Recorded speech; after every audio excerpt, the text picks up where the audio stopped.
Pakistan operation सिंदूर में नष्ट किए गए आतंकी लॉन्च पैड का पुनर्निर्माण कर रहा है।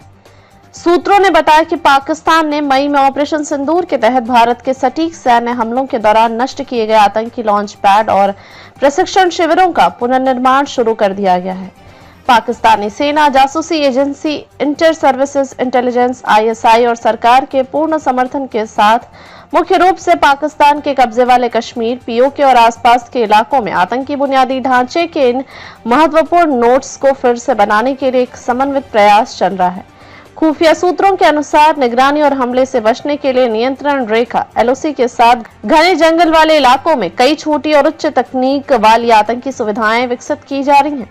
यह कदम ऑपरेशन सिंदूर के कुछ हफ्ते बाद उठाया गया है, जिसमें लश्कर तैयबा, LET, जैश-ए-मोहम्मद, JEM, हिजबुल मुजाहिदीन और द रेजिस्टेंस फ्रंट TRF जैसे समूहों द्वारा इस्तेमाल किए जाने वाले कई आतंकी ठिकानों को नष्ट कर दिया गया था। पुनर्निर्माण के प्रयास जारी हैं। पुनर्निर्मित किए जा रहे शिविरों में Luni, Putwal, Tipu post, Jamil post, Umrawali, Chaprar, forward, Chhota Chak और जंगलोरा जैसे क्षेत्रों में पहले नष्ट किए गए शिविर शामिल हैं। खुफिया सूत्रों का कहना है कि इन स्थलों को अब थर्मल रडार और उपग्रह हस्ताक्षरों को छिपाने के लिए आधुनिक तकनीकों से सुसज्जित किया जा रहा है, ताकि उन्हें भारत से सुरक्षित रखा जा सके। केल, सर्दी, दुनियाल, अतमुकाम, जूरा, लीपा, पचिबन, कहुता, कोटली, खुईरट्टा, मंधार, निकेल, चमनकोट और जानकोट में भी नए आतंकी ढांचे का निर्माण किया जा रहा है। इन स्थानों को उनके कठिन भूभाग और घनी वनस्पतियों के लिए रणनीतिक रूप से चुना गया है, जिससे ड्रोन और उपग्रह निगरानी से छिपना संभव हो सके। सूत्रों ने पुष्टि की है कि ISI ने बड़े प्रशिक्षण शिविरों के छोटे बिखरे हुए केंद्रों में विभाजित करने की योजना बनाई है, जिनमें से प्रत्येक में एक समय में 200 से कम आतंकवादी रह सकते हैं।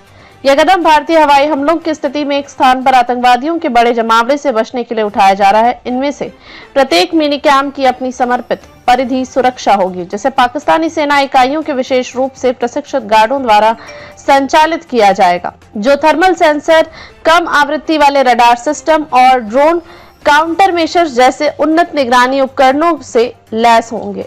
ISI और आतंकी समूह के बीच उच्च स्तरीय समन्वय भारतीय खुफिया एजेंसियों ने बहावलपुर में हाल ही में हुई एक उच्च स्तरीय बैठक की ओर इशारा करते हुए संचार को इंटरसेप्ट किया है। इस बैठक में जैश, लश्कर, हिजबुल मुजाहिदीन और TRF के वरिष्ठ कमांडरों के साथ साथ ISI अधिकारी मौजूद थे।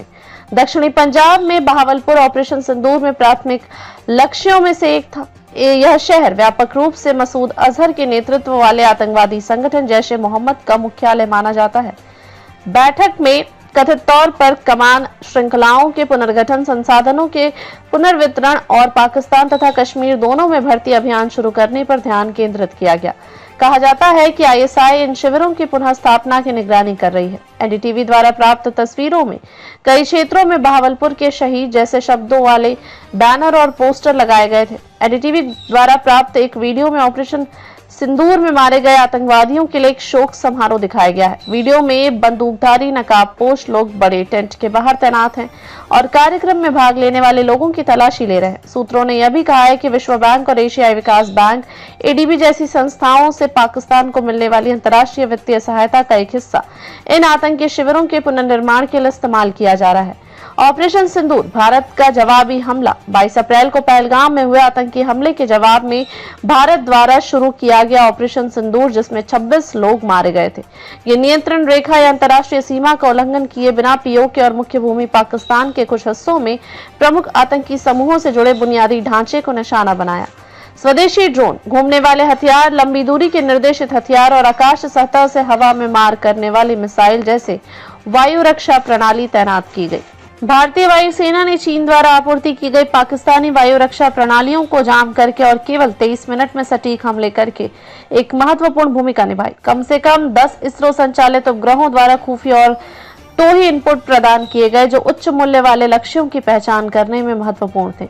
मैक्सार टेक्नोलॉजीज की सैटेलाइट इमेजरी ने बहावलपुर में मरकज शुभान अल्लाह परिसर और मुरीद के में मरकज तैयबा परिसर सहित 9 आतंकवाद से जुड़े स्थलों पर व्यापक विनाश का खुलासा किया। ये स्थान क्रमशः जैश-ए-मोहम्मद और लश्कर तैयबा के प्रशिक्षण और वैचारिक केंद्र थे। 4 दिनों तक चले सटीक हमलों, तोपखाने के आदान प्रदान और हवाई मुठभेड़ों के बाद भारत और पाकिस्तान दोनों 10 मई की शाम तक सभी शत्रुताएं रोकने पर सहमत हुए।